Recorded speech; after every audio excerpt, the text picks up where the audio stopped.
ఆయనలోనే అది భద్రంగా ఉంటుంది.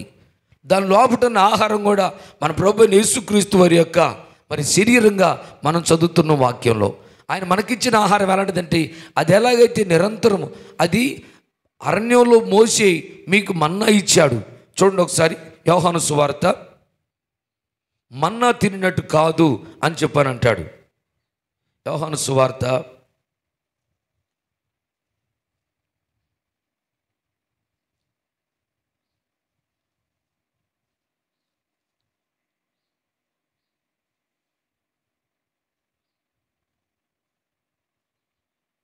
'అరణ్యములో మీకు మోషే మన్నా ఇచ్చెను గాని6వ అధ్యాయం చూడండి ఒకసారి.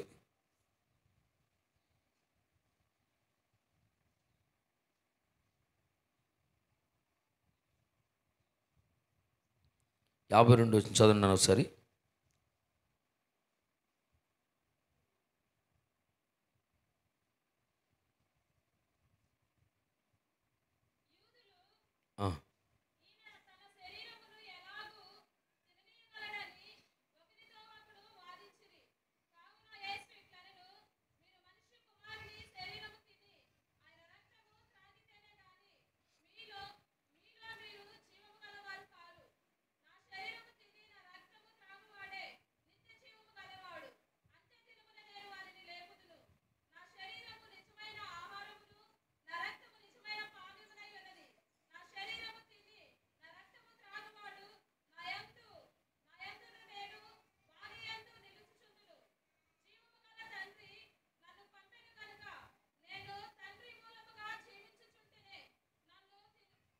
నన్ను తినువాడును నా మూలముగా జీవించును. పితరులు మన్నాను తిని చనిపోయినట్టు కాదు, ఈ ఆహారము తినువాడు ఎల్లప్పుడూ జీవించునని నిశ్చయముగా మీతో చెప్పుచున్నాను. చప్పటి కూడా మహింపరుద్దాం. గనుడైన యేసుకు మహిమ కలుగును గాక. హల్లెలూయా, హల్లెలూయా, హల్లెలూయా, హల్లెలూయా. చూడండి ప్రియబిడ్డారా, ఇక్కడ మనం గమనిస్తే జీవాహారము మనం ఎప్పుడైతే దీన్ని భుజించిన వాడంట, పితరులు మన్నాను తినినను వారు చనిపోయారు. పరలోకం నుంచి ఆకాశం నుంచి మన్నా కురిసినప్పుడు దాన్ని భుజించిన దాన్ని తిన్న వాళ్ళు లేరు, వెళ్ళిపోయారు వాళ్ళు కూడా. కానీ ఇది అలా కాదు. మన ప్రభు అయిన యేసుక్రీస్తు వారి యొక్క శరీరము ఆయన లోకంలోకి దేనికి వచ్చాడంటే మనకు జీవాన్ని ఇయటానికి, అది సమృద్ధి గీయటానికి వచ్చినానని చెబుతున్నాడు. ఆ జీవాన్ని ఇయటానికి యోహాను సువార్త 10వ అధ్యాయం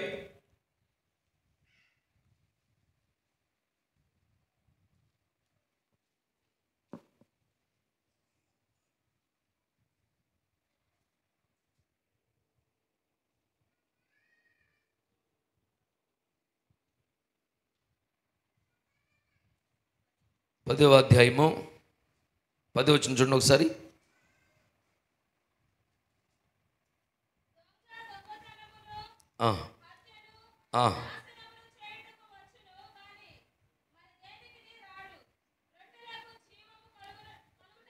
గొర్రెలు మంచిదన్నాను. గొర్రెలకు జీవము కలుగుటకును అది సమృద్ధిగా కలుగుటకును నేను వచ్చితునని మీతో చెప్పుచున్నాను. హల్లెలూయా, హల్లెలూయా, హల్లెలూయా. నా జీవితం నీ గర్భితం, నా జీవితం నీకర్పితం. నీ ఆత్మ చేత నీ కృప నన్ను, నీ ఆత్మ చేత నీ కృప నన్ను నడిపించగలదని నా నమ్మకం, నడిపించగలదని నా జీవితం నీకర్పితం, నా జీవితం నీకర్పితం.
సియోనులో నేను సదాకాలము నీతో కలిసి ఉండాలని, సియోనులో నేను సదాకాలము నీతో కలిసి ఉండాలని, శ్రమనందు వారికి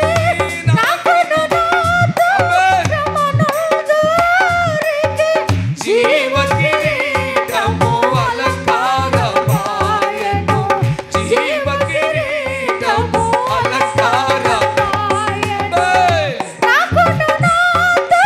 శ్రమనందు వారికి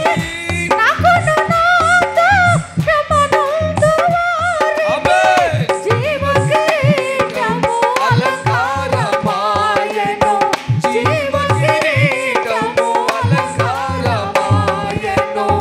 నా జీవితం నీకర్పితం, నా జీవితం నీకర్పితం. హల్లెలూయా. చూడండి ప్రియబిడ్డారా, ఈ బంగారు పాత్రలో సమృద్ధి అయిన జీవం, తరతరాలు నిన్ను జీవింపచేసే జీవం అందులో దాచబడాలి అని చెప్పనంటే, మన జీవితంలో ఉండాల్సినటువంటి మొదటిగా ఒక పాత్ర మనం కలిగి ఉండాలి. పాత్ర అనబడుతున్న క్రీస్తుని. అది ఏ పాత్ర అంటే బంగారు గిన్నె. ఈ బంగారపు గిన్నె మన ప్రభువైన యేసుక్రీస్తు వారు చూడండి, ఈ గిన్నె ఎలాగైతే సాగొట్టబడింది, బంగారం ఫస్ట్ దొరికినప్పుడు అంత ముడి పదార్థంగా దొరుకుద్ది. గనిలో తీసినప్పుడు దాన్ని బయటికి తీసుకొచ్చి కొలిమిలో వేశాక, మరి ఒక పెద్ద కార్ఖానంలో వేసి బాగా మరగబెట్టాక, దానిలో ఉన్న చెత్త మట్టి అంతా కరిగిపోయి ఒకవైపుకి వెళ్ళిపోయి ఒరిజినల్ బంగారం ఒకవైపుకి వచ్చేస్తుంది. అది మరి బిస్కెట్ లాగానో తయారు చేసి మరి ఒక రేకులాగా తయారు చేస్తారు. దాన్ని మళ్ళీ తిరిగి వేరే వాళ్ళు కొన్ని దాన్ని మళ్ళా సుత్తితో బాగా సాగొడతారు. లేదు మిషన్ మీద, ఇప్పుడు సుత్తితో కాదు, ఇప్పుడు మిషన్ నుంచి వచ్చినాయి కనుక దాని మీద పెట్టినప్పుడు ఏ సైజు రేకు కావాలంటే ఆ సైజు రేకు వస్తుంది. లేదా బాగా సాగొట్టినప్పుడు అది ఆ స్థాయికి వస్తుంది. అప్పుడు ఆ రేకుని వాళ్ళు ఏ పద్ధతిలో చేయాలనుకుంటారో, లేకపోతే ఎవరైనా ఆర్డర్ ఇస్తే ఏమంటే మాకు పలానా ఒక ఎండి గిన్నె తయారు చేయాలి, లేకపోతే మా పిల్లలకి అన్నప్రసారం చేసేది కనుక ఒక గిన్నె తయారు చేయమనో, లేకపోతే మరి పలాని దేవస్థానంలోకి నేను ఒక బంగారు గిన్నె ఇస్తానని చెప్పన్నాను, ఒక పెద్ద పాత్రలు తాంబూలం అంటే తయారు చేయండి అని మనం దేనికైతే ఆర్డర్ ఇస్తామో వాళ్ళు దాన్ని తయారు చేయడానికి వాళ్ళు అలా చేస్తారు దాన్ని. కాబట్టి ప్రియబిడ్డ, దాన్ని అలా తయారు చేయడానికి ఏం చేస్తారంటే దాన్ని బాగా సాగొడతారు. దాన్ని బాగా సాగొట్టి ఆ మిషన్లో వేసి బాగా ఒత్తినప్పుడే అది మరి ఒక రౌండ్ షేప్ వచ్చి ఒక పాత్రగా తయారవుతుంది. నా ప్రియబిడ్డారా, మన తండ్రి అయిన దేవుడు కూడా మన ప్రభువైన యేసుక్రీస్తు వారిని ఆ విధంగా నలగొట్టాడు కనుకనే ఇంత పెద్ద మొత్తని నలగొడితే ఎలాగైతే రేక్ అవుతుందో ఆయన నలగొట్టినట్లుగా యెషయా గ్రంథం 53వ అధ్యాయం 10వ వాక్యం చదువుదాం ఒకసారి. యెషయా గ్రంథం 53వ అధ్యాయము 10-11 వచనాలు.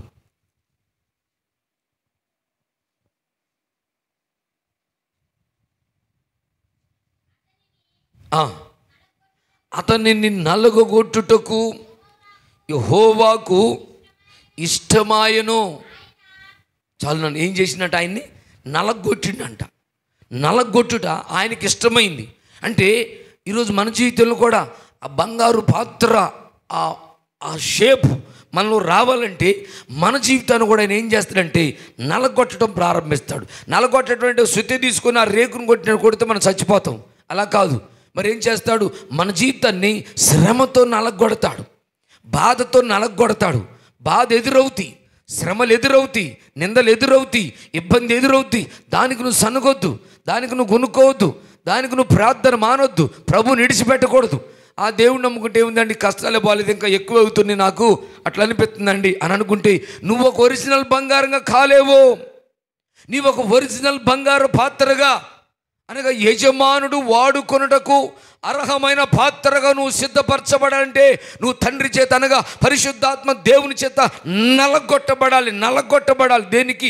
శ్రమకు అప్పగిస్తాడు. పరిశుద్ధాత్మ దేవుడు అంట ఏం చేస్తాడు చూడండి ఒకసారి. యేసు ప్రభువుని ఎక్కడ తీసుకెళ్ళిపోయాడు శోధించడానికి? మత్తయి సువార్త 4వ అధ్యాయం ప్రారంభం చదవండి ఒకసారి. మత్తయి సువార్త 4వ అధ్యాయము.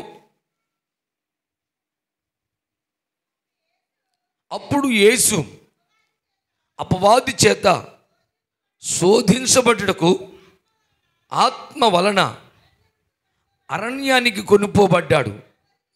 చూడండి అన్న, 40 రోజులు శోధించబడటానికి ఆత్మ చేతనే అరణ్యానికి కొనుక్కోబడ్డాడు. దేవుని ఆత్మే అరణ్యానికి తీసిపోయిందంట. ఎందుకు? శోధించబడటానికి. ఎందుకు శోధించబడాలి అంటే అది శోధించబడుతుంది. గట్టిగా కొట్టినప్పుడు అది ఒరిజినల్ బంగారం అయితే ఇంకా దాని మంచి షేప్ వస్తుంటుంది. మీరు కర్రల్లో కూడా మరి టేక్ కర్ర ఉందనుకోండి, దాన్ని ఎంత నునుపు ఎంత రుద్దే కొద్దిగా అంత షైనింగ్ వస్తుంది. ఎంత రుద్దితే మనం ఎంత రాపిడి చేస్తే ఎంతగా దాన్ని రుద్ది దానికి దూగోడేసి సన్నది బాగా పల్సగా ఉన్నటువంటి ఒక వస్తువుతో, ఒక పరికరంతో దానికి దూగోడేస్తున్నట్లయితే కమ్మరి వ్యక్తి అది ఇంకొంచెం నునుపు వచ్చేస్తుంటుంది. దాన్ని రుద్దే కొద్దిగా నునుపు వస్తుంటుంటుంది. మన ఇంట్లో ఉన్నటువంటి కొంతమంది ఇళ్లలో పాలిష్ పిల్లలు మరి ఆ మార్బుల్ రాళ్ళు వేస్తారు. వేసినప్పుడు కొన్ని మిషన్లు ఉంటాయి. ఒక మిషన్ గరుగ్గా ఉంటుంది, దాన్ని బట్టి రుద్దితే కాస్త ఒక మాదిరిగా నునుపు వచ్చేస్తుంది. ఇంకొకటి వేస్తే ఇంకొంచెం మాదిరి అవుతుంది. ఇంకొంచెం మెత్తకున్నది ఒకటి ఉంటుంది, దూది లేకుండా దానికి. అలాంటి మెత్తడిది ఒకటి వేసినట్లయితే అది ఎలా తెలుసా? మన ముఖం ఆ బండ మీద కనపడుతుంది. హల్లెలూయా. అంటే ఇన్ని రకాలుగా వేసి తిప్పినప్పుడే దానికి ఆ షైనింగ్ ఎలాగైతే వస్తుందో మన ఆత్మీయ జీవితంలో కూడా బంగారు పాత్ర అనేది కనపడాలి అని అంటే బంగారు పాత్ర ఉంటేనే దాంట్లోనే సమృద్ధి అయిన మన్నా, శాశ్వతమైన మన్నా, తరతరాలు నిన్ను నన్ను జీవింపజేసేది. తరతరాలు బ్రతకాలంటే ఆ తరతరాలు నిన్ను నన్ను బ్రతికించే ఆహారము ఎక్కడుంటుందంటే బంగారు పాత్రలో. బంగారు పాత్ర అంటే యేసు. ఈ బంగారం అనేది యేసులాగా మన జీవితం కూడా అలా మలవబడాలి, అలా కొట్టబడాలి. ఆయన అయితే మన కోసం బంగారంగా మారటానికి ఆయన ఎంత సహించాడో తెలుసా? ఎంత ఓర్చుకున్నాడు. 40 రోజులు అరణ్యాన్ని కొనుక్కోబడ్డాడు సాతాను చేత. సాతాను కొనిపోయి దేవుని ఆత్మ చేత కొనుక్కోబడి శోధించబడ్డాడు. 40 రోజులు కొనుక్కోబడి శోధించబడినప్పటికి కూడా ఆ స్వాదనకు నిలబడ్డాడు. కానీ ఏందయ్యా నాకు ఈ తిప్పలో, ఏంటయ్యా నాకు ఈ శ్రమలో అని చెప్పి అనలేదండి. ఎందుకని చెప్పనంటే ఆయన ఆ విధంగా మలచబడాలి. అలా మలచబడితేనే ఒక బంగారు పాత్రగా మార్చబడతాడు. ఆ బంగారు పాత్ర రూపం రావాలంటే నా ప్రియబిడ్డలారా, ఆ రేకుని ఎలాగైతే మలుస్తారో మన జీవితాన్ని కూడా శ్రమతో సాధనతో దేవుడు ఆ విధమైన పద్ధతుల్లోకి తీసుకొస్తాడు. అలాంటి పరిస్థితులు మనకు ఎదురైనప్పుడు నువ్వు సనుక్కోవద్దు, నీవు గొనగొద్దు. ఎలా తీసుకొస్తాడు మనలో? దాన్ని తీసుకురావడానికి ఎలా చేస్తాడు దేవుడు అని చెప్పనంటే చూడండి, యేసుక్రీస్తు ప్రభు వారిని ఎలా చేశాడు ఆయన. మనం చదివితే యెషయా గ్రంథం చూడండి ఒకసారి. యెషయా గ్రంథం 50వ అధ్యాయం 5వ వచనం చదువుకుందాం. యెషయా గ్రంథము 50వ అధ్యాయము 5వ వచనం. పిల్లల దగ్గర కూర్చోబెట్టుకోవాలి. ఊరు మొత్తం దెబ్బకు తల్లి 2 జాన్లేడు ఇప్పుడే ఆపలేకపోతాను. ఇంక పెద్దయ్యకి ఏం ఆపుతూ తల్లి నువ్వు? ఇద్దరు సెట్ అని తెత్తున్నారు ఇద్దరు. అమ్మ 2 జాన్లు ఆపలేకపోయారు. ఏం చెప్పాలి మీకు? చిన్నపిల్లల తల్లింటి ఒకలా డిస్టర్బ్ అనుకుంటే బయట కూర్చున్నాను అక్కడ, కానీ మిగతా వాక్యం వాళ్ళకి డిస్టర్బ్ చేయబాకండి. గమనించండి, చదువునాను. యెషయా గ్రంథం 50వ అధ్యాయం 5వ వచనం. ప్రభువుకు యెహోవా నా చెవికి వినుబుద్ధి పుట్టింపగా నేను ఆయన మీద తిరుగుబాటు చెయ్యలేదు, వినకుండా నేను తొలగిపోలేదు. చూడండి బిడ్డరా, కొట్టేవారికి ఏం చేసినట్టు ఆయన వీపుని అప్పగిచ్చాడు. అంటే చూడండి, మీరు ఎప్పుడైనా కొడుతుంటే ఒకరు పొరపాటున మీ ఆయనే గబుక్కుని కొడుతున్న మీరేం చేస్తారు? కొట్టు కొట్టు అని కొట్టు నన్ను చూద్దాం అని అంటారా? చెప్పండి, ఏం చేస్తారు? కొడుతున్నప్పుడు కాస్త దండం పెడతా, కొట్టబా కొట్ట అట్ట అంటాం, కొట్టబా చేయడం పెడతాం. పిల్లలు మనం చదువుకునేప్పుడు స్కూల్లో కొడుతున్నప్పుడు మాస్టర్ కొడుతున్నాను అనుకోండి, ఏం చేస్తాం? అసలు కొట్టు నువ్వు మా నాన్న చెబుతుంది సంగతి అంటామా? కొట్టు చూద్దాం అంటాం అనం. చేయటి కొడుతున్న చేయటి పెడతాం, కొట్టబాకండి కొట్టబాకండి. ఒక చెంపలే పాత్ర పెడతాం, చెంపల పాత్ర పెడతాం, వీపును కొడుతున్న మాత్రం చేయటి పెడతాం, కొట్టొద్దని చెప్పి.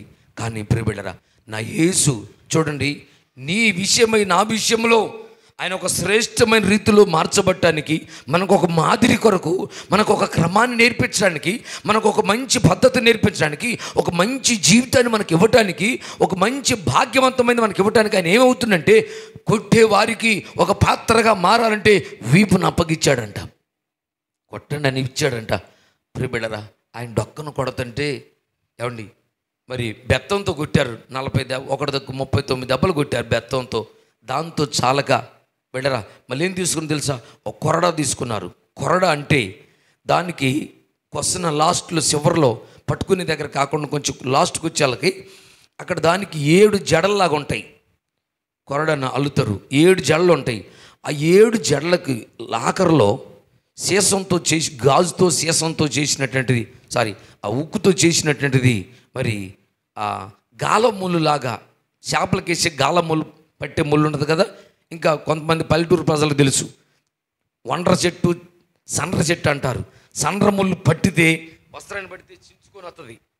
మన శరీరాన్ని పడితే అక్కడ అది పట్టినట్లయితే అక్కడ అంతవరకు ఆ స్కిన్ కండ లేస్తుంది, అది లేవంది ఇది రాదు. అలాగే చేపకు మనం గాలముళ్ళు వేసినప్పుడు అది తీయాలంటే దాన్ని చీల్చుకుని వస్తుందే తప్ప దాన్ని మామూలుగా తీయటం కుదరదు. ఇట్టంటే దానికి ఇంకొకటి ఆ పక్కన ఇంకొక చొక్క మరి నున్నగా చేయబడి ఉంటుంది. అది అట్లాగినా లేపుకుంటూ వస్తుంది కండని, ఇట్లాగినా లేపుకుంటూ వస్తుంది. అందుకే గాలముళ్ళు పట్టిందా ఇక అది వదలదు, నేను చీల్చు కండను ఒక మొక్క తీసుకొని బయటకు వస్తుంది అది. అట్లాంటిది యేసుకి మరి ఒక కొరడాకి 7 జడలు ఉన్నాయి. అలాంటి దాంతో నా యేసుని కొడుతుంటే ప్రియబిడరా, ఈ డొక్కకు తగిలి అనగా మరి ఈ వైపున ఈ ఫ్యాషన్ ఆఫ్ ద క్రైస్ట్ అనబడుతున్న మూవీ తీసినటువంటి వ్యక్తి అంట, మరి ఆ డైరెక్టర్ చెప్పాడు, మీరు ఎలా చేశారు అదని చెప్పాడంటే, ఆయన అతన్ని కొడుతున్నప్పుడు పొరపాటున కొరడా జారి డొక్కకు పడదంట. డొక్కకు పడితే 9 అంగుళాల లోతున గాయం పడిపోయిందంట. అంటే అంత కండ చీల్చుకొని వచ్చింది అది. అదిగో అట్లాంటి కొరడాతో యేసును కొడితే నా ప్రియబిడ్డరా, ఈ భుజం మీద నుంచి ఈ వీపున ఎక్కడన్నా ఒక పక్క సైడ్ పెట్టి కొట్టారు, ఈ పక్క ఎముకల మీదన్నా ఈ డొక్క మీదన్నా మాంసం అంతా ఊడిపోయింది. మళ్ళీ ఈ పక్క తిప్పారు, ఈ పక్క తిప్పి ఈ వైపు కొడితే ఈ పక్క మీదన్న మాంసం అంతా ఊడిపోయింది. ముక్కలు అట్ట కొడితే ముక్కలు తీసుకొస్తుంది, అట్ట కొడితే మాంసం ముక్కలు లేచి వస్తున్నాయి. అట్లా ఈ డొక్క మీద లేచి వచ్చినాయి. మళ్ళీ బోర్లు పడుకోబెట్టి వీపును కొడుతుంటే వీపు మీదనే వీపు మీద మాంసం అంతా ముక్కలుగా పడిపోయింది. బిడ్డారా, పడిపోయినప్పుడు ఈ వీపును కొడుతుంటేనంట ఈ మెడ దగ్గర నుంచి కంటికి పడిందంట. ఇట్లా కన్నుకు పడి కన్నుకు లోపలికి పోయింది, అట్లా చీల్చుకొని వచ్చింది. ఆ కొరడ అట్లా చీల్చుకొని వస్తే, అందుకే ఆ మూవీలో ఏం చేశారంటే ఆయన కన్ను కొంచెం వాసినట్టుగా, ఈ కంటికి తగిలినట్టుగా దాంట్లో కనపడుతుంది. మీరు చూడండి, ఇప్పుడు చూస్తే మీరు గుర్తుపెట్టుకోండి. అది చరిత్ర గ్రంథంలో మరి బైబిల్ ఒకటే మనకి ఎక్కడుంది, కానీ ఇంక ఇజ్రాయెల్ దేశంలో మరి హెబ్రూ గ్రీక్ లాంగ్వేజ్లో రాయబడిన గ్రంథాల్లో స్పష్టంగా కొన్ని విషయాలు రాయబడినాయి.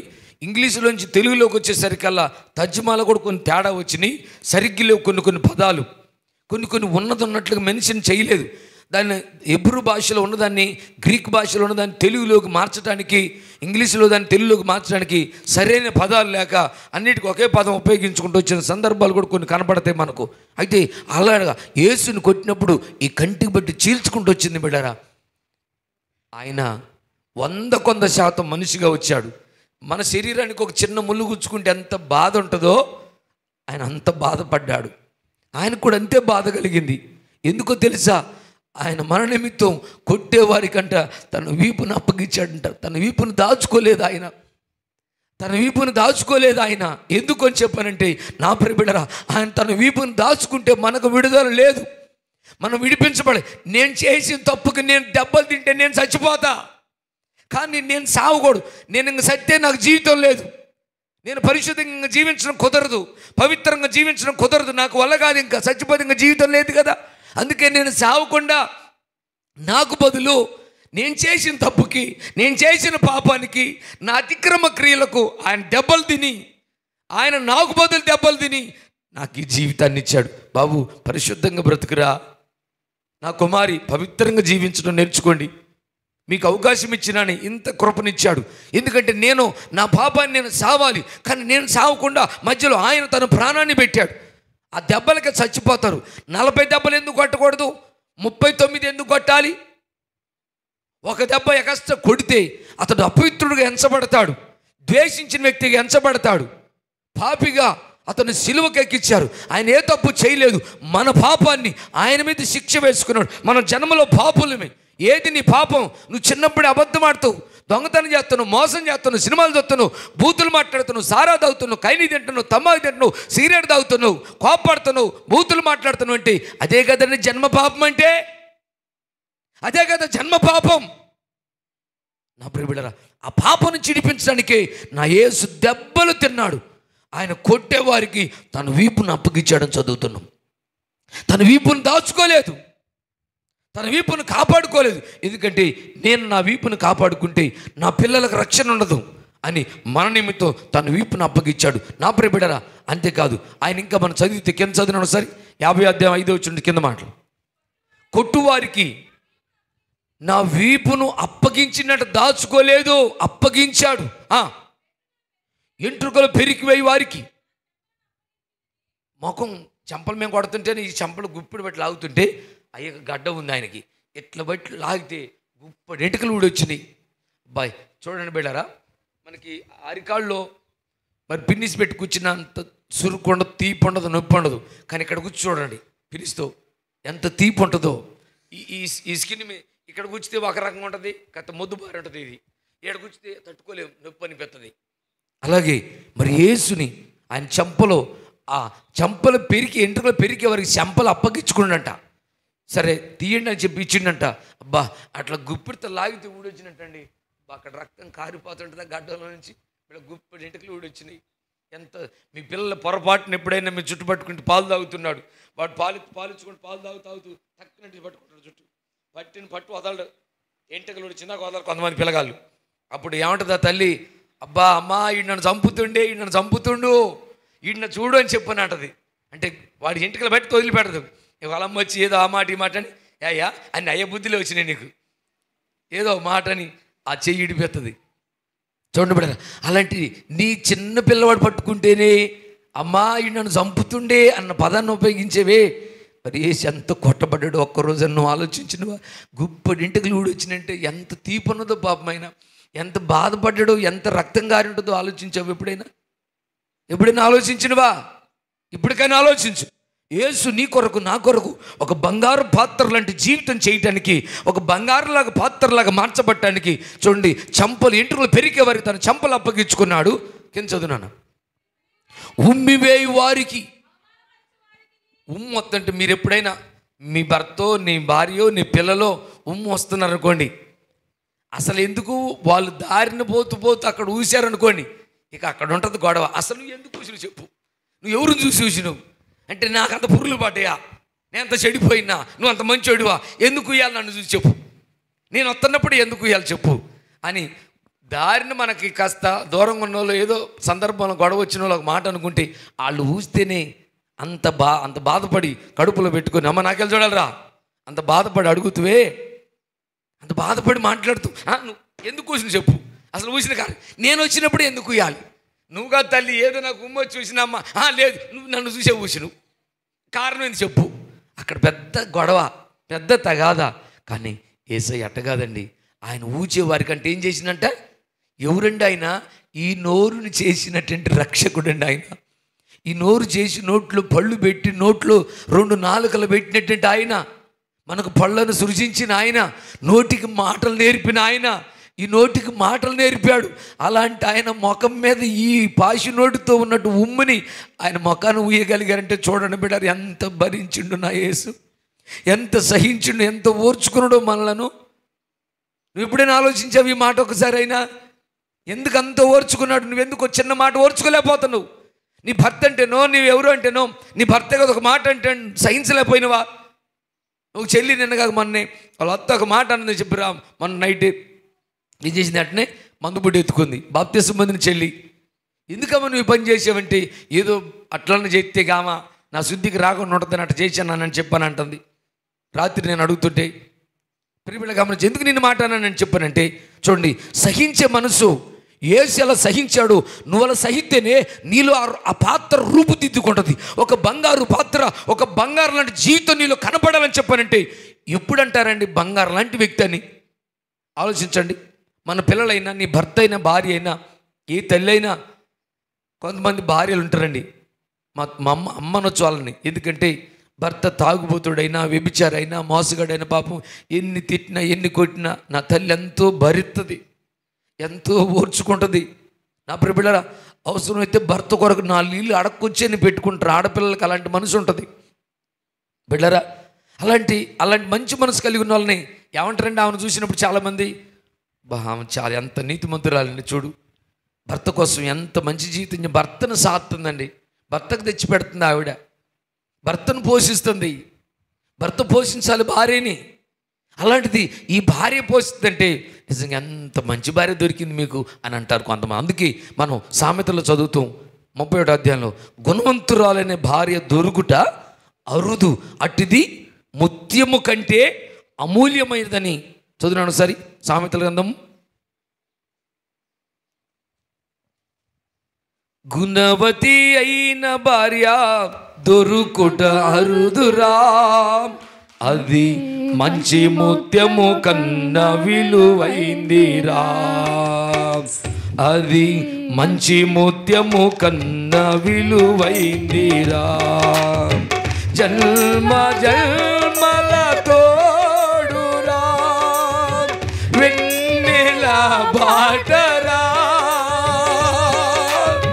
జన్మ జన్మల తోడురా, వెన్నెల బాటరా, వెన్నెల వెన్నెల వెన్నెల వెన్నెల వెన్నెల బాటరా,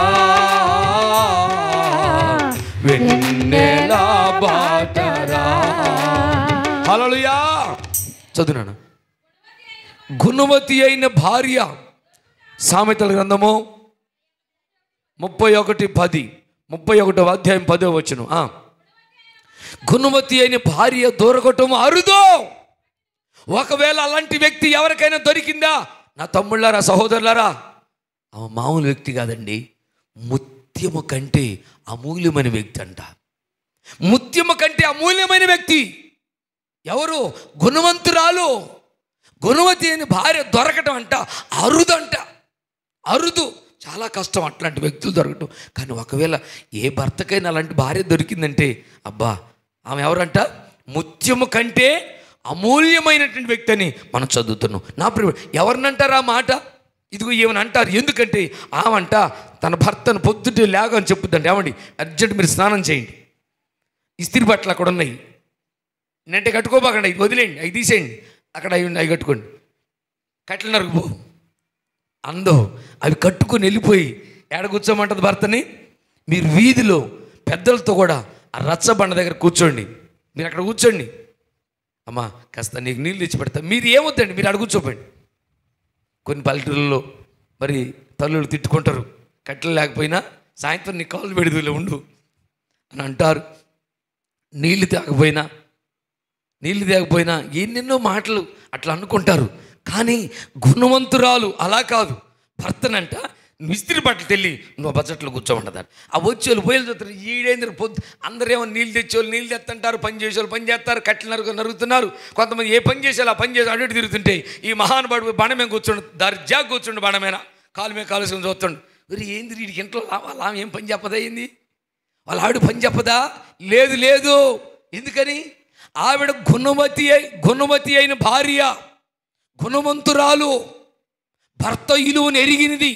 భర్త అంటే భార్యకు శిరస్సు, భర్త అంటే భార్యకు కిరీటం. నా ప్రియబిడ్డ, ఆమె ఎవరంటే ఆమె గుణవంతురాలు. అందుకే ఆయన ఏం తొందర పెట్టదు. ఆయన్ని కిరీటాన్ని జాగ్రత్త కాపాడుకుంటాం కదా. కిరీటాన్ని ఏం చేస్తాం? ఎక్కడ పెడితే అడి ఇసిరేస్తారా? ఒకళ్ళు బంగారు పోస్తుంది అనుకోండి, మీకు ఎక్కడ పెడితే అక్కడ పెడతాం, పెట్టం, దాన్ని భద్రంగా బీరువాలు పెడతాం. అలాగే ఈమె గుణవంతురాలు తన భర్తని ఎలా చూస్తుందంటే జాగ్రత్తగా చూసుకుంటుందంటండి. అందుకే ఆవిడకి ఆ పేరు. గుణవంతురాలని ఎవరు చెప్తారు? ఆయన మంచి వ్యక్తి అని కూడా అంటారు. ఆమె అంట తన ఇంటి వారి అందరి నడతలను పరిశీలన చేద్దంట, అందరి నడకలు గుర్తుపట్టుద్దంట, అందరి ప్రవర్తన ఎరుగుద్దంట. తన ఇంటి వాళ్ళకి ఎవరికి కావాల్సిన వంట వాళ్ళకి రెడీ చేసి పెట్టుద్దంట. తన ఇంట్లో ఉన్న అందరికీ వాళ్ళకి ఎవరు ఏ పని చేయగలరో వాళ్ళకి ఆ పనులు అప్పచెప్పుద్దంట. పెద్దమ్మాయి చిన్నమ్మాయి నువ్వు వెళ్ళిపోయి పాలు తీసుకురాపో, పెద్దమ్మాయి వెళ్ళిపోయి కొట్టుకాడికి వెళ్ళిపోయి మార్కెట్కి వెళ్ళి కూరగాయలు తీసుకురాపో అని ఎవరికి ఏ పని చెప్పాలనో ఆ పని చెప్పుద్దంటండి. ఎవరు? గుణవంతురాలు. నా ప్రియబిడ్డరా, అలాంటి వ్యక్తిని మంచి భార్య అంటారు. మంచి భార్య. లేక కొందరు భర్తలు ఉంటారు నీతిమంతులు. యోసేపు మరియమ్మ భర్తని పరిశుద్ధాత్మ దేవుడు నీతిమంతులను సంబోధించి రాపించాడు. ఇదిగో నీతిమంతుడు. లోతు గురించి చెప్తున్నాడు పేతురు. నీతిమంతుడైన లోతు అంటే ఒక మంచి పని సహించిన వ్యక్తిని, భరించే వ్యక్తిని. నా యేసు మొకాన సృష్టికర్త ఆయన, ఈ నోరు చేసింది ఆయనే. ఆయన నాకు ఈ నోరు చేస్తే నేను ఈ నోటితో ఊస్తే నీ నోరు మూగోడైపోదు కాక అనాలా, మాటలు రాకుండా పోవాలి నీకు అనాలా. కానీ నా యేసు అలా అనలేదు బిడ్డలారా. ఆయనే సహించిండు, ఆయనే భరించుండు. భరించువాడే క్రైస్తవుడు. మరణాన్ని లెక్క చేయడు, సావు లెక్క చేయని వాడు క్రైస్తవుడు. ఎందుకు తెలుసా? ఎట్లా? ఇది కాదు అసలు మరణం. అర్థమైందిగా? ఎందుకు క్రైస్తవులు గుండె పెడతారు? పేతురు ఎందుకు తల కింద సిలువేసి చంపని చెప్పాడు? పౌలు ఎందుకు మెడ నరికి చంపని చెప్పాడంటే క్రైస్తవునికి అర్థమయ్యేది ఏంటంటే, నువ్వు సంపూర్ణతలోకి వచ్చినప్పుడు, నువ్వు పరిపక్వం చెందినప్పుడు నీకు అర్థమయ్యేది ఇదే. ఏంటంటే మరణం హతసాక్షిగా మార్చబడితే నీవు హతసాక్షుల గుంపులో చేర్చబడతావు. ఇక్కడ ఎవరైతే యేసు నిమిత్తం హింసించబడి చంపబడతారో వారు పరలోకం గనులుగా ఎంచబడతారు. చూడండి బిడ్డ, మనం గమనిస్తే మరి యేసు మన కొరకు మొగాను ఊయబడ్డాడు. అయినా మారు మాట మాట్లాడాల. నువ్వు అలా సహించగలుగుతున్నావా? ఆలోచించుకోండి ఒకసారి. అలా భరించగలుగుతున్నావా? అలా భరించాలి మనం, అలా సహించాలి మనం. నా ప్రియబిడ్డరా అని చెప్పి ప్రతిదీ అని కాదు, వివేచించాలి. దేన్ని ఎలా? ప్రతి ఒక్క వివేకం ఉంది. సహించేది ఏది, సహించింది ఏది, దేనికి ఎలాగనే ఉంటుంది, దాన్ని కూడా మనం ఆలోచించాలి. ఇక్కడ మనం గమనిస్తే యేసు మొఖాన్ని ఊసేవారికి ముఖం అప్పగిచ్చాడు. నా ప్రియబిడ్డ, ఈరోజు నీవు నిన్ను కూడా. అందుకే ఆయన మనందరికీ ఒక మాదిరికరమైన పాత్రగా మార్చబడ్డాడు. హల్లెలూయా. నాకెళ్ళి చూడ, నాన్న పక్క చూడదు. ఒక బంగారు పాత్ర, దాంట్లో ఉంటుంది ఏముంటుంది దాంట్లో? అక్కడ మన్నాను చదువుతున్నావు, కానీ ఆత్మీయంగా మన కొరకు ఏం పంపించాడు దేవుడు అంటే, ఏం పంపించాడు? సమృద్ధి అయిన జీవం. హల్లెలూయా. శాశ్వతమైన జీవం, తరతరాల జీవం, నిరంతరం ఉండే నిత్య జీవం. హల్లెలూయా. అది దొరకాలంటే అది బంగారు పాత్రలో ఉంటుంది. ఇప్పుడు మొదటిగా యేసు మన కొరకు ఈ పాత్రగా మార్చబడ్డాడు. ఈరోజు నీవు నేను కూడా మనం ఆ బంగారు పాత్రగా మారాలంటే మనం ఏం చేయాలి? మనం కూడా సహించిన వారిని ఏమని పిలుస్తారు? ఎంత మంచి వ్యక్తి అండి ఆయన, ఎంత మంచోళ్ళండి వాళ్ళు. పాపం ఆమె ఎన్నన్న పాపం అంత ఓర్చుకునే వాళ్ళని చూసి ఇంకొకరు మాట్లాడతారు. ఏమో ఇంకా చాలు ఆపమ్మా, ఎందుకట్ట నోరు బారేసుకుంటున్నావు? పాపం దాని నుంచి మాట్లాడుతున్నావు, ఒక మాట మాట్లాడిందా? ఆమె మాట్లాడిందా? ఎందుకమ్మ ఇంక నోరు అట్ట మాట్లాడుతున్నావు అని మాట్లాడే వాళ్ళని అబ్జర్వ్ చేసి మరొక మధ్య వ్యక్తి మాట్లాడతారు. నా ప్రియబిడ్డలా, అలాంటి వ్యక్తిని మంచి వ్యక్తి అంటారు. బంగారు పాత్ర అంటే ఒక మంచిని చూపిస్తుంది, ఒక మంచి జీవితాన్ని, ఒక క్రమమైన జీవితాన్ని, ఒక బంగారు లాంటి జీవితాన్ని చూపిస్తుంది. నీ జీవితం ఎలాంటిదని సాక్ష్యం ఉంది నీ ఇంట్లో. మాకు ఒక అబ్బాయి ఉన్నాడండి, బంగారు లాంటి కొడుకునిచ్చాడండి దేవుడు నాకు, బంగారం అంటే బిడ్డనిచ్చాడండి దేవుడు నాకు అని చెప్పి మన తల్లిదండ్రులు మన గురించి టెస్ట్ మనీ, మన గురించి చెప్పాలి. లేదు మన పిల్లలు మన గురించి. ఇప్పుడు అక్కడ ఆ సామెతలో ఆమె పిల్లలు, ఆమె భర్త ఆమెను ఏమంటున్నారు తెలుసా? అమ్మా, చాలామంది ప్రతివ్రతలు ఉన్నారు కానీ నీవైతే వాళ్ళందరిని మించినవమ్మా. ఆమేన్, హల్లెలూయా. చాలామంది ఉన్నారు కానీ వాళ్ళందరూ మించిన మా అమ్మ ధన్యురాలు అని చెప్పంటున్నారు ఆ పిల్లలు. చూడండి ఎంత మంచి సాక్ష్యాన్ని తెచ్చుకుందో. ఇలా మంచి వ్యక్తిని బంగారు పాత్రని అనొచ్చు. బంగారు లాంటి జీవితం వాళ్ళకేంటండి, వాళ్ళు చూడండి ఎట్లా బ్రతుకుతున్నారు భార్యాభర్తలు. మీరేంటండి రోజు ఎట్లా కొట్టుకుంటున్నారు? అమ్మాయి, పెద్దమ్మాయి, పెద్దోడా, మీ అక్క చూడండి ఎట్లా చేస్తుంది సంసారం. మీ ఆయన ఎన్ని తిప్పలు పెట్టినా ఎట్ట ఓర్చుకుంటుంది ఆ బిడ్డ చూడండి. చూడు, బంగారులాగా ఇలా సంసారం చేసుకుంది. ఆ పెళ్ళి ఆయన కొత్తలో కొడతని చెప్పి వచ్చింది ఇంటికి. అందరితోనే ఆగిపోయిందా, మళ్ళీ పంపిస్తే పోయింది. తర్వాత ఇప్పుడు చూడు, ఇప్పుడు ఎట్లా అప్పుడు ఓర్చుకుంది కాబట్టి ఇప్పుడు బంగారులాగా బ్రతుకుతున్నారు వాళ్ళు. బంగారులాగా చేసుకుంటే సంసారం బంగారులాగా అంటారు. అంటే ఆ బంగారం ఉంది ఏందాడా? లేదు. మరి అలా ఇప్పుడు జీవించే జీవితం వాళ్ళ కళ్ళకు బంగారులా కనబడుతుంది. అలాగే మన జీవితం కూడా పెట్టారు బంగారు పాత్రలాగా మార్చబడాలంటే నువ్వు ఒక మంచి జీవితం మనం చేయాలి. అప్పుడు దానిలో ఏం నివసిస్తుందంటే సమృద్ధి అయినటువంటి ఆహారం, నిరంతరము మనం జీవింపజేసే జీవాహారం అందులో ఉంటుంది. యేసు ప్రభు దేనికి వచ్చారంటే మనకు జీవాహారం నీయటానికి వచ్చారు. ఎవరికి దొరుకుద్ది జీవాహారం? ఎవరింట్లో ఉంటుంది? ఎవరి ఒంట్లో ఉంటుంది? ఎవరి యొక్క జీవితంలో బంగారు పాత్ర ఉంటుందో. బంగారు పాత్ర అంటే క్రీస్తు. క్రీస్తు అంటే సహించే జీవితం, ఓర్చుకునే జీవితం, భరించే జీవితం. నాకు మాటకు మాట కాదు, దెబ్బకు దెబ్బ కాదు, సహించే జీవితం, భరించే జీవితం, ఓర్చుకునే జీవితం ఎవరిలో ఉంటుందో అదే బంగారు పాత్ర అంటే.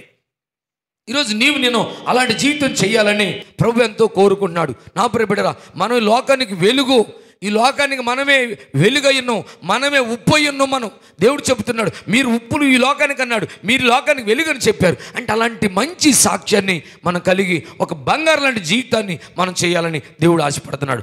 ఏ ఇంట్లోనైతే ఏ బిడ్డల జీవితంలో బంగారు లాంటి జీవితం ఉంటుందో, బంగారు లాంటి బ్రతుకుంటుందో అదిగో వారి జీవితాన్ని దేవుడు బంగారు పాత్ర ఉంచుతాడు. అక్కడ ఏమి నివసిస్తుందంటే దాంట్లో ఏముంటుందంటే చెప్పండి, ఏముంటుంది? మన్నా. ఏమన్నా ఇదంటే కృపగా సమృద్ధి అయిన కృప, సమృద్ధి అయిన కృప కలిగిన మన్నా. అంటే అది నిరంతరము మనల్ని జీవింపచేస్తుంది. నువ్వు నిరంతరం బ్రతకాలని ఆశ నీకుందా? అందుకే ఆయన ఏమంటున్నాడు, ఈ ఆహారం తినివాడు ఎన్నటికీ ఆకలి కొనడు. హల్లెలూయా. చదువున్నాడు సార్ 6వ అధ్యాయం యోహాను సువార్త.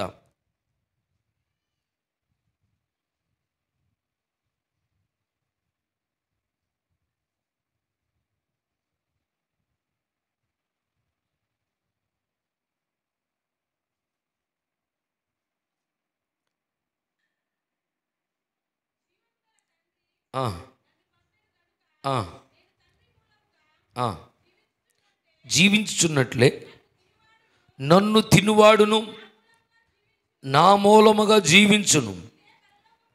ఇదే పరలోకము నుండి దిగి వచ్చిన ఆహారము. హల్లెలూయా, హల్లెలూయా, హల్లెలూయా.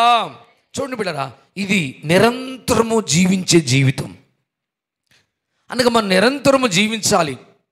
ఇక్కడ ఉన్నప్పుడే నువ్వు మంచి పాత్రగా మారు. యజమానుడు వాడుకునే చేతులను అర్హమైన పాత్రగా మారు. నీవు ఒక మంచి బంగారు పాత్రగా నీ జీవితం మారితే, ఒక బంగారు లాంటి వ్యక్తిగా బంగారు లాంటి సాక్ష్యాన్ని కలిగి జీవించినట్టయితే అందులో మన్నా ఉంటుంది. ఆ మన్నా ఏం చేద్దంటే అది నిరంతరం ఉండే కృప. నిరంతరము జీవించాలంటే అంటే ఇక్కడను చనిపోయిన తర్వాత కూడా మనం బ్రతికించే ఆహారమే ఈ సమృద్ధి అయిన నిత్యపు జీవాహారము. ఇదేం చేద్దంటే చనిపోయిన తర్వాత కూడా మనం బ్రతికింపజేస్తుంది. యోహాను సువార్త 11వ అధ్యాయం చదువుదాం ఒకసారి. యోహాను సువార్త 11వ అధ్యాయము 25-26 వచనం చదువుకుందాం ఒకసారి. అందరు తీసి చూడండి. యోహాను సువార్త 11:25-26. అందుకు యేసు, పునరుత్థానమును జీవమును నేనే, నా యందు విశ్వాసముంచువాడు చనిపోయినను బ్రతుకును, బ్రతికి నా యందు విశ్వాసముంచువాడు ఎన్నటికీ చనిపోడు. చప్పట్లు మహిమపడదాం. ప్రభు నామానికి మహిమ కలుగును గాక. హల్లెలూయా. నా ప్రియ బిడ్డరా, మీలో ఎవరికైనా సరే గుర్తుపెట్టుకోవాలి, చనిపోయిన తర్వాత కూడా మరలా బ్రతకాలని, మరలా తరతరాలు జీవించాలని ఆశ నీకున్నదా? అలాంటి ఆశ నీకున్నట్లయితే ఈరోజు నీ జీవితం ఒక బంగారు పాత్రగా మార్చుకో. నీవు ఒక బంగారు పాత్రగా మారినట్లయితే, ఒక బంగారు లాంటి వ్యక్తిగా జీవిస్తున్నట్లయితే, ఒక మంచి వ్యక్తిగా బ్రతుకుతున్నట్లయితే నీలో ఆ సమృద్ధి అయిన ఆహారం ఉంటుంది. మనం చనిపోయిన తర్వాత కూడా మరలా బ్రతుకుతాం. యోబు గ్రంథం ఒక మాట చదువుకుందాం. 14వ అధ్యాయము 10-14 వచనాలు చదువుకుందాం ఒకసారి. యోబు గ్రంథము 14వ అధ్యాయము 10-14 వచనాలు చదువుకుందాం ఒకసారి త్వరగా.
నాన్న ఎక్కడ చదువుతున్నారా?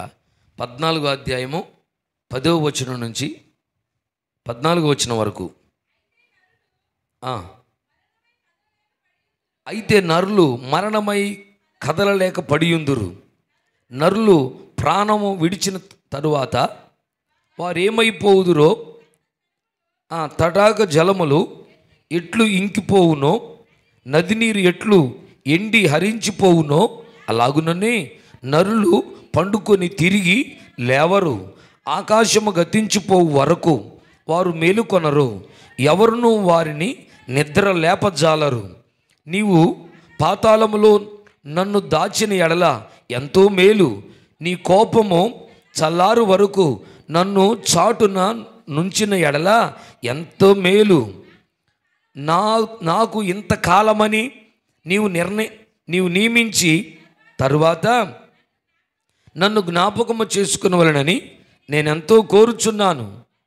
మరణమైన తరువాత నరులు బ్రతుకుదురా?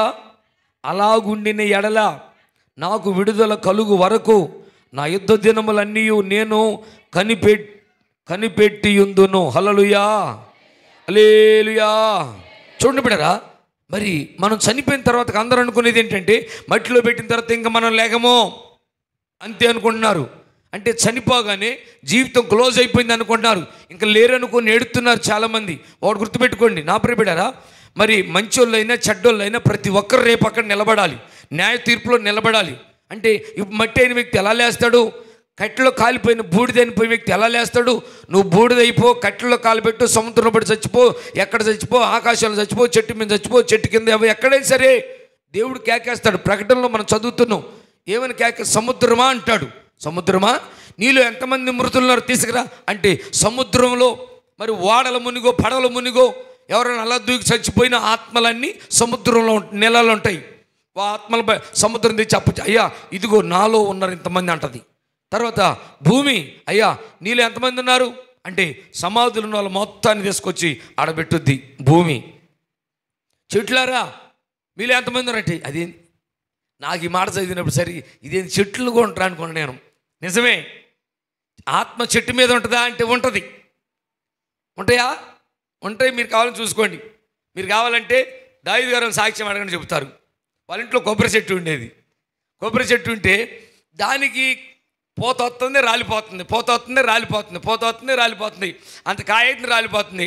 ఒకరోజు ఎందుకో మన ఆ పక్కనే మరి మరిమ్మ గారు ఉంటారు అమ్మ, వాళ్ళ ఇంట్లో ప్రార్థన పెట్టి వస్తున్న సమయంలో ఈ అమ్మ ఏం చేసిందంటే ఆ దాయిదారు పిలిచి, అయ్యా కత్త మా చెట్టుకు ప్రార్థన చేద్దురాయా. నేను అనుకున్నా, అయ్యా మాకు సంతానం లేరు, మా కోసం ప్రార్థన చేశారు, మరి దేవుడు మాకు బిడ్డనిచ్చిండు, దాన్ని బట్టి కృతజ్ఞతగా ప్రార్థన చేసిపోతున్నా అంటాడు అనుకుంటే, అట్ట కాదు, చెట్టుకు ప్రార్థన చేద్దురా అని పిలిచారు. నాకేం అర్థం కాలా, ఈ చెట్టుకి ప్రార్థన చేయటం, ఏ చెట్టుకి ఏం చేస్తాం, అయితే బతికిపోతే పోతే పోతే చెట్టు. బిడ్డరా, మన దేవుడు ఈ చెట్టును సృష్టించింది ఎవరంటే యేసయ్యే.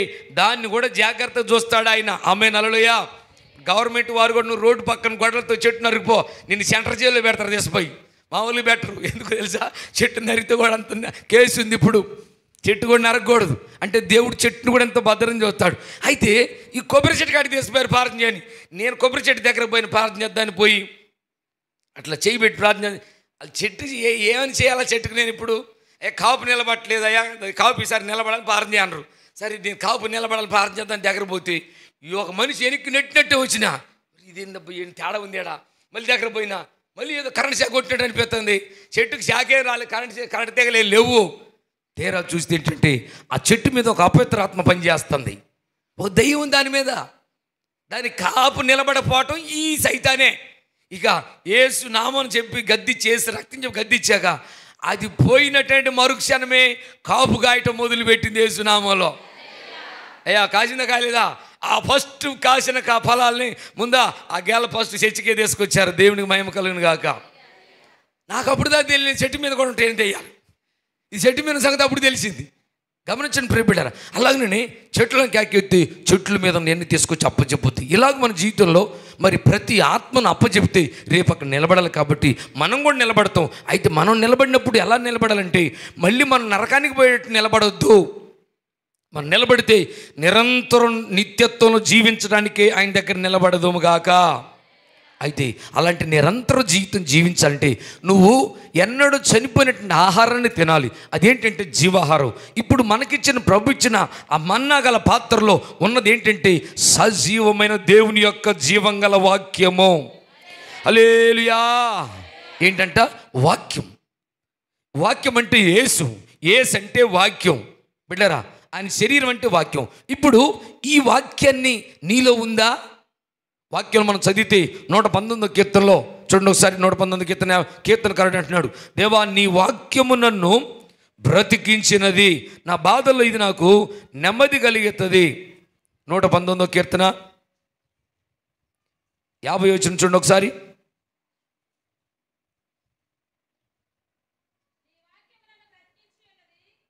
నూట 19వ కీర్తన 50వ వచనం. నీ వాక్యము నన్ను బ్రతికించి ఉన్నది, నా బాధలలో ఇదే నాకు నెమ్మది కలిగించెను. హల్లెలూయా. అంటే మనం నిరంతరం బ్రతికించేది ఏంటంటే దేవుని యొక్క జీవవాక్యం. అందుకే నా ప్రియబిడ్డరా, యేసు ప్రభువారు అదే యోహాను సువార్తలో యూదులతో అంటున్నాడు, మీరు నిజంగా నాకు శిష్యులైతే మీ హృదయంలో వాక్యం ఉంటుంది, నా పిల్లలైతే మీరు మరి ఇదిగో మీలో నా వాక్యానికి చోటు లేదు. నా ప్రియబిడ్డరా, చాలామంది హృదయమైన పాత్రలలో చాలా రకాలైన ఆశలు, కోరికలు, ఏమన్నా లోక సంబంధమైన ఎన్నో ఉంటున్నాయి. కానీ ప్రభు ఏమడుగుతారంటే మీ హృదయంలో నా వాక్యానికి చోటు లేదు. యోహాను సువార్తలో ప్రభు చెబుతున్నాడు, మీ హృదయంలో నా వాక్యానికి చోటు లేదు. అంటే అన్నిటికీ చోటు ఉంది. ఏమండి, ఈ మంచి పాత్రలో ఈ చెడ్డవాడితో నింపబాకండి. ఈ పాత్రలో మంచి వాక్యంతో, మంచి మనస్తత్వంతో, మంచి జీవితాన్ని నింపండి. అందులో అదిగో ఆ మంచి వాక్యమే మనం నిరంతరం బ్రతికించేది. హల్లెలూయా. నిరంతరం బ్రతికించేది ఏంటంటే అందులో ఏముంది?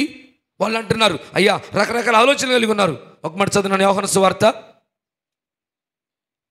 8వ అధ్యాయము 31వ వచనం. 8:31 నుంచి.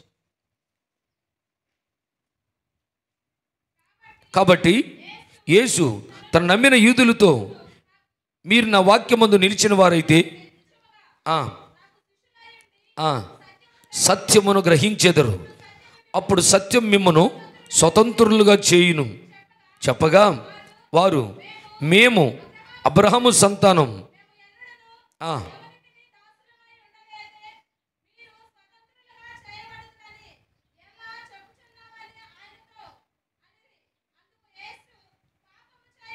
పాపం చేయు ప్రతివాడు పాపమునకు దాసుడని మీతో నిశ్చయంగా చెప్పుచున్నాను.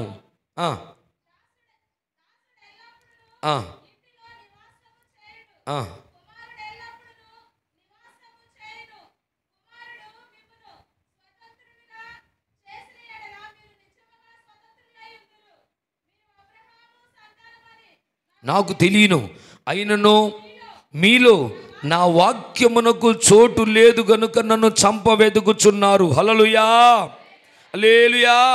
వాళ్ళ లోపల ఏమి లేదంట, వాక్యానికి చోటు లేదు. నీ హృదయం అనే బంగారు పాత్రలో, నీ హృదయం అనే లోపటున్న ఆ పాత్రలో, మంచి జీవితంలో, మంచి హృదయంలో, గుణవంతి అనే జీవితంలో వాక్యం ఉన్నదా? వాక్యమైన మన్నా ఉన్నదా? వాక్యమైన సమృద్ధి అయిన కృప ఉన్నదా? అదే నిన్ను నిరంతరం జీవింపజేసేది. అందుకే కీర్తనకారుడు, దేవా నీ వాక్యము నన్ను బ్రతికిస్తుందయ్యా. వాక్యం బ్రతికిచ్చేది. ఎప్పుడు? ఇక్కడే కాదు, ఇక్కడ బొవ్వ తింటే మళ్ళీ మధ్యాహ్నకాల ఆకలి అవుతుంది, మళ్ళీ సాయంత్రం ఆకలి అవుతుంది, మళ్ళీ రేపు ఆకలి అవుతుంది. కానీ ఇది అలా కాదు. వాక్యాన్ని భుజించిన వ్యక్తి ఎన్నటికీ ఆకలి కొనడు, ఆకలి కొననివ్వడు. నేను లోకానికి వచ్చిన జీవజలాన్ని నన్ను పానం చేయవాడు ఎన్నటికి తప్పికొనడు, నన్ను భుజించువాడు ఎన్నటికి ఆకలి కొనడు. నువ్వు ఆకలి కొనకుండా ఉన్నావా? ఆకలి అంటే ఏ ఆకలి? ఈ ఆకలి కాదండి. మరి ఏ ఆకలు? లోకం మీద దేని గురించి ఆకలి ఉండదు. ఆకలి అంటే ఉదాహరణ చూడండి, ఓ చెట్టుకి కాయలు కాసినాయి. దీన్ని చూడండి, దీనికి మరి చెట్టు కాయలు కాసినప్పుడు పచ్చి ఉంటాయి, పిందెలు ఉంటాయి, పండుబండిని ఉంటాయి. పండుబడిన కాయను మనం గమనిస్తే అది ఇక ఆ చెట్టు కొనడానికి ఇష్టపడలేదు. అది పరిపక్వం చెందింది కాబట్టి ఇక చెట్టు నుంచి వచ్చే నీరుని తాగలేదు. అయితే యజమాని చెయ్యి తగిలి తగలకముందే వెంటనే రాలి చేతుల్లోకి వస్తుంది. ఎందుకంటే ఇంకా అది లోకంలో జీవించడానికి ఇష్టపడలేదు. అది ఒక చెట్టు మీద ఉండటానికి ఇష్టపడదు. ఒకవేళ ఉన్నా కానీ అది ఆగమైపోద్దే తప్ప చెట్టుకు ఉపయోగపడదు, యజమానికి ఉపయోగపడదు. అందుకే అది పరిపక్వం చెంది యజమాని యొక్క ఆకలి తీర్చడానికి అది ఎదురు చూస్తున్నట్లు నీవు అంటే తరతరాలు జీవించడానికి, తరతరాలు దేవుడితో జీవించడానికి ఆ ఫలము పరిపక్వం చెంది లోకంలో నుంచి యజమాని దగ్గర వెళ్ళడానికి సిద్ధపడింది. ఈరోజు నీ జీవితం, నా జీవితం కూడా పరిపక్వం చెందాలంటే జీవవాక్యం నీలో నిలిచినట్లయితే, సత్యవాక్యం నీలో నిలబడినట్లయితే, వాక్యాన్ని నిలుపుకోగలిగినట్లయితే ఆ వాక్యం నిన్ను నిరంతరము బ్రతికెత్తది. నిరంతరపు నిత్య జీవానికి నేను సిద్ధపరుస్తుంది ఆయన నామములో. ప్రభు చెప్పాడు శిలువలో దొంగతో ఏమంటున్నాడు తెలుసా? మీకు తెలుసుగా, నేడు నువ్వు నాతో కూడా పరదేశులు. హల్లెలూయా, హల్లెలూయా. యేసయ్య కేకబెట్టి ప్రాణం అప్పగించగానే అనేక సంవత్సరాల క్రితం చచ్చిపోయినటువంటి కుళ్ళిపోయి ఎముకలు ఉన్న శవాలు, పరిశుద్ధుల శరీరాలు లేచి దేవాలయంలోకి వచ్చారు. వాళ్ళకి సావు లేదు, వాళ్ళు సావు లేదు. మోసే చనిపోయి పాతి పెట్టారు. కానీ యేసుప్రభు కాలంలో మరలా ఆయన ఆ కొండ మీదకి వచ్చి యేసుప్రభు వారితో మాట్లాడుతున్నట్లు మన వాక్యంలో స్పష్టంగా చదువుతున్నాం. మత్తయి సువార్త 17వ అధ్యాయంలో ఆయన దిగొచ్చి మాట్లాడుతున్నారు. అప్పుడెప్పుడు చచ్చిపోయింది కదా, ఇంకెక్కడుండు, అక్కడ పాతి పెట్టారు కదా, మళ్ళీ ఎట్లా వచ్చాడు వీడికి? మళ్ళీ ఎలా వచ్చి మాట్లాడుతున్నారు? వాళ్ళకు సావు లేదు. హల్లెలూయా. నీలో వాక్యం అనే నీ హృదయం అనే మంచి హృదయం కలిగి ఉంటే ఆ మంచి హృదయంలో వాక్యం నిలబడుతుంది. నీ హృదయంలో అన్నిటి చోటు ఉంది. కొడుక్కి, బిడ్డకి, తల్లికి, తమ్ముడికి, అక్కకి, చెల్లికి, భర్తకి, భార్య అందరి గురించి నీ హృదయంలో చోటు ఉంది. బంగారానికి, ఎండికి, డబ్బుకి, భూమికి, ఇంటి కోసం అన్నిటి విషయమై ఆలోచన ఉన్నది. కానీ నీ హృదయంలో వాక్యాన్ని గురించిన ఆలోచన లేదు, వాక్యాన్ని గురించిన దాహం నీకు లేదు. ఇప్పటికైనా తెచ్చుకొని వాక్యం గురించి ఆశపడండి. వాక్యం వినాలి, నేను అది భద్రం చేసుకోవాలి. ఇదే నిరంతరం బ్రతికిచ్చేది, మనల్ని తరతరాలు బ్రతికిచ్చేది. దీన్నే మీరు వదిలిపెడుతున్నారు. ఈ రోజు నుంచి వదిలిపెట్టుకుని, అందుకే యూదులు వదిలిపెట్టంట. ఇదిగో మీ హృదయంలో నా వాక్యానికి చోటు లేదు మీలో అంటే అన్నిటికుంది. తమ్ముడా, చెల్లి, ఇది బోధింటే ఏముందండి, కడుపులో ఉప్పు వేసుకుంటే మళ్ళీ మధ్యాహ్నకల్లా ఆకలి అవుతుంది. తల్లి, చెల్లి, వాక్యాన్ని హృదయం వేసుకో, తరతరాలు జీవిస్తూ ఆయన నామలో ఆ కృపతో మనందరి హృదయాలను బంగారు పాత్రగా మలిచి మన హృదయంలో నిత్య జీవపు ఆహారం అనబడుతున్న మన్నా, కృపగల మన్నా సమృద్ధిగా నిరంతరం మనలో జీవించునుగాక. మోకరించండి, ప్రార్థన చేసుకుందాం. జీవవాక్యము నాలోన నిలిపి జీవ మార్గములో నన్ను నడిపినందున యేసయ్య మన కొరకు జీవాహారంగా మారాడు. వాక్యము నాలోన నిలిపి జీవ మార్గములో నన్ను నడిపినందున జీవాధిపతి నిన్ను మరువలేను, జీవాధిపతి నిన్ను విడువలేను, జీవాధిపతి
నీలో వాక్యాన్ని భద్రం చేసుకో.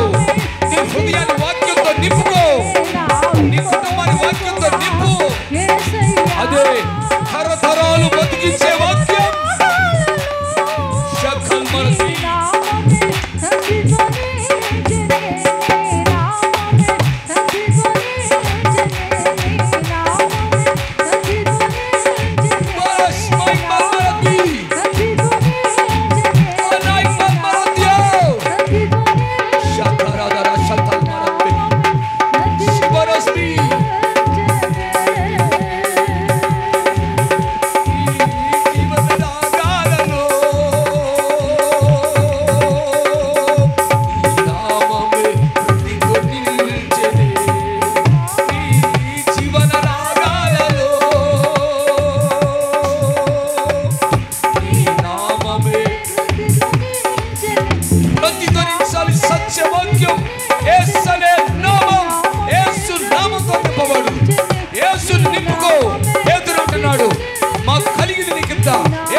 ఏం సంపాదించుకున్నావు?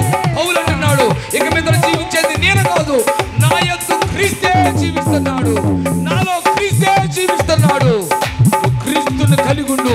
వాక్యమైన క్రీస్తుతో నింపుకొని హృదయాన్ని, వాక్యమైన క్రీస్తుతో నింపుకొని హృదయాన్ని.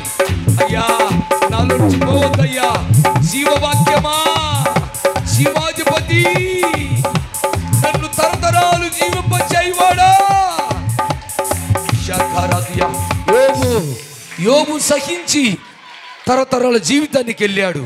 అతని శరీరం పసిపిల్లవాని శరీరం వలె మారింది. అతను సహించటం వలన బిడ్డరా నీవు నేను సహిద్దాం. మన యేసు సహించాడు, సహనంతో నింపుకున్నాడు హృదయాన్ని. నీవు నేను నింపుకుందాం. నీ హృదయంలో వాక్యంతో నింపుకున్నావా? వాక్యంతో నింపబడిందా? ఇప్పుడు ఎన్ని సంవత్సరాల నుంచి నువ్వు వాక్యం వింటున్నావు? ఎన్ని వర్తమానాలు వింటున్నావు నీవు? అవన్నీ నీ హృదయంలో ఉన్నాయా? చెల్లి తల్లి, నువ్వు ఉగ్రత తప్పించుకోవాలంటే నీలో వాక్యం ఉండాలి. నీలో వాక్యమైన మన్నా గల పాత్రలో మన్నా ఉన్నట్లుగా నీలో, నీ హృదయంలో బంగారు పాత్ర మన హృదయంలో సజీవమైన వాక్యము, జీవింపచ్చే వాక్యము, జీవాధిపతి అనే యేసుతో సావాసం కలిగి ఉండి నిరంతరం జీవించే జీవితం చేయుదుము. ఆమేన్. హల్లెలూయా, హల్లెలూయా, హల్లెలూయా, హల్లెలూయా, హల్లెలూయా, హల్లెలూయా. ప్రేమ స్వరూపైన మా ప్రియ పరలోకపు తండ్రి, మీ పరిశుద్ధమైన నామానికి హృదయపూర్వకమైన వందనాలు చెల్లిస్తున్నామయ్యా. ఏమిచ్చి మీ రుణం తీర్చుకోలేం. మా జీవితాల్లో మా తండ్రి నిరంతరపు జీవితం, నిత్యత్వంలో నిరంతరం మీతో జీవించడానికి సమృద్ధి అయిన కృప కలిగిన మన్నా లాంటి జీవాన్ని, సమృద్ధి అనే జీవాన్ని మాకు ఇచ్చుటకు మీరు వచ్చారు ఈ లోకంలోకి. అయ్యా మాలో ఎవరమైతే మేము మా హృదయాల్లో బంగారు పాత్ర లాంటి జీవితం చేయగలుగుతామో, బంగారం లాంటి బ్రతకగలుగుతామో, బంగారం లాంటి విశ్వాసిగా జీవించగలుగుతారో, బంగారం లాంటి భర్తగా, బంగారం లాంటి భార్యగా, బంగారం లాంటి కొడుకుగా, బంగారం లాంటి కుమార్తెగా, బంగారం లాంటి పిల్లలుగా, బంగారం లాంటి అత్తగా, బంగారం లాంటి కోడలుగా, ఎప్పుడైతే బంగారం లాంటి అల్లుడుగా ఎప్పుడైతే మేము మారుతామో అయ్యా, అప్పుడే మా జీవితాల్లో ఆ మన్నా నిరంతరము జీవింపజేసి జీవాహారము, నిత్య జీవాహారము మేము సమృద్ధిగా మాలో నింపుకున్నట్లయితే ఆ వాక్యము, ఆ ఆహారము మమ్మల్ని అన్నిటికీ చనిపోకుండా నిరంతరము బ్రతికిస్తుంది. మేము నిరంతరం బ్రతుకుతామయ్యా. బ్రతికిన మేము అన్నిటికీ చనిపోము. ఎవరి హృదయమైన పాత్రలో నిత్య జీవమైన ఆహారంతో నింపబడతాయో వారు అన్నిటికీ చనిపోరు. ఆ కృపతో నిరంతరం జీవించే జీవితంతో మమ్మల్ని నింపి ఇక్కడ ఉన్నప్పుడే నడిపిస్తున్నందులకై మీకు స్తోత్రాలు చెల్లిస్తూ ఈరోజు నీ వాక్యంతో మమ్మల్ని నింపారు. నీ వాక్యాన్ని మన హృదయం ఉంచుకోవాలి. వాళ్ళు ఉంచుకోలేదు. మీరు చెప్తున్నారు మీ హృదయంలో నా వాక్యానికి చోటు లేదన్నావు. మేము అలా ఉండొద్దయ్యా. ఈరోజు నుంచి నీ ప్రతి మాటను మేము జ్ఞాపకంలో ఉంచుకొని గుండెల్లో భద్రం చేసి గుర్తులో ఉంచుకోవటమే, దాచుకోవటం, దాన్ని అనుసరించటమే, అది నిలబడి ఉండటం. వాక్యం నిలబడిందంటే ఉన్నదంటే నువ్వు ఆ వాక్యం నెరవేరుతావు, వాక్యానుసారం బ్రతుకుతున్నావని. అలా వాక్యాన్ని దాచుకొని ఆ ప్రకారం చేయుటకు కృపతో నింపి నడిపిస్తున్నందుకు వందనాలు చెల్లిస్తూ యేసుక్రీస్తు నామాన ప్రార్థించి నేను అడిగి పొందుకొని ఉన్నాం మా తండ్రి. మన పరలోకపు తండ్రి అయిన దేవుని యొక్క ప్రేమయు, మన ప్రభువైన యేసుక్రీస్తు వారి యొక్క కృపయు, పరిశుద్ధాత్మ దేవుని యొక్క అన్యోన్య సహవాసమైన సన్నిధి సమాధానము చేరిన మనందరికీ, లోకంలో సకల పరిశుద్ధులకును ప్రభు చేయాల వరకును, ఈ పరిచయలో పాల్పొందిన బిడ్డలందరికీ, ఆరాధన పాల్పొందిన అందరికీ, చిన్నలు పిల్లలు పెద్దలు వృద్ధులు, ఈ లైవ్ కార్యక్రమం ఉంటున్న బిడ్డలందరికీ ఇప్పుడును ప్రభు చేయాల వరకును కృప, ఆయన సన్నిధి, సమాధానము సదాకాలం ప్రభు చేయాల వరకు పర్యంతరం వరకు తోడై నడిపించును గాక. ఆమేన్, ఆమేన్. అందరికీ ప్రభు నామమున వందనాలండి. ఈ యొక్క మరి ఆరాధన